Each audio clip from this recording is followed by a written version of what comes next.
बिस्मिल्लाहिर्रहमानिर्रहीम, अस्सलाम वालेकुम, welcome back to my channel. आज मैं आपके साथ शेयर करने वाली हूँ चने की दाल के हलवे की रेसिपी।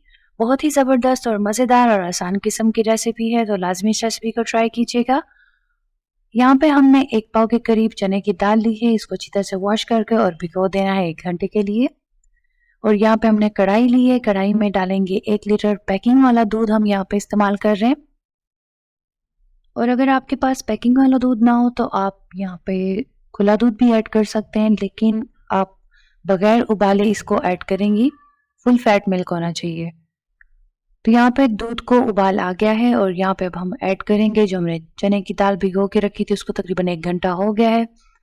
तो हमने अच्छी तरह से इसको वॉश करके इसका सारा पानी ड्रेन करके और इसमें ऐड कर देना है। थोड़ा सा मिक्स करेंगे और 3 से 4 मिनट तक इसको उबाल लेंगे। और इस तरह से साइड से साफ कर करके हमने इसको मिक्स करते रहना है। तो यहाँ पे 5 मिनट हो चुके हैं इसको उबालते हुए। तो अब हम फ्लेम को ऑफ कर लेंगे और जितना भी हमारे पास दूध और दाल है वो हम एक ब्लेंडर में या फिर मिक्सर में हम इसको डाल देंगे और इसको ब्लेंड करके इसका अच्छी तरह से स्मूथ पेस्ट बना लेंगे। तो अब हम इसको ब्लेंड कर लेंगे और ये देखिए हमारे पास एक स्मूथ पेस्ट तैयार हो गया है। तो अब हम कढ़ाई लेंगे और इसमें ऐड करेंगे देसी घी। अगर आपके पास ना हो तो आप कुकिंग ऑयल या फिर घी भी ऐड कर सकते हैं। यहाँ पर मैंने तकरीबन 1/3 कप देसी घी इस्तेमाल किया है और जितना भी हमारे पास पेस्ट बन गया था वो हमने इसमें ऐड कर देना है। तो थोड़ी देर के लिए हम इसको फ्राई करेंगे और इसके बाद हम ऐड करेंगे 1/2 कप के करीब चीनी। आप अपने टेस्ट के अकॉर्डिंग भी डाल सकते हैं। मिक्स करेंगे अच्छी तरह से और मीडियम फ्लेम पे हमने इसको कुक करना है। तब तक कुक करेंगे जब तक इसका जो कच्चापन है वो ख़त्म ना हो जाए और एक अच्छा सा टेक्सचर जैसे कि सिंपल बाकी हलवों का आता है उस तरह का टेक्सचर आने तक हम इसको कुक करेंगे।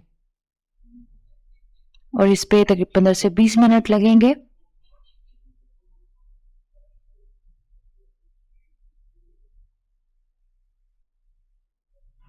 तो इसी तरह से हमने कुक करना है 15 से 20 मिनट तक।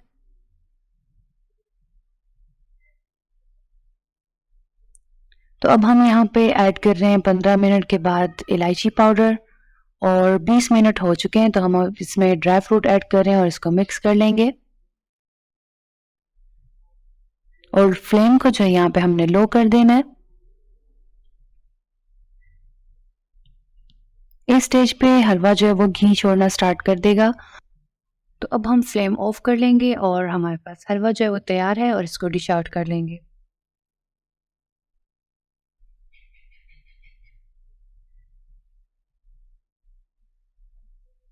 तो आप देख सकते हैं कि घी छोड़ना स्टार्ट हो गया और हमारे पास हलवा जो है वो बिल्कुल रेडी है। इसको डिश आउट कर लेते हैं।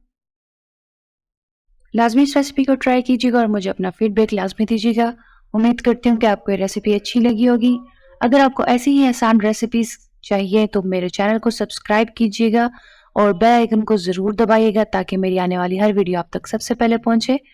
मिलते हैं किसी ऐसी आसान रेसिपी के साथ। तब तक के लिए अपना बहुत सारा ख्याल रखिएगा और मुझे इजाज़त दीजिएगा। अल्लाह हाफिज़।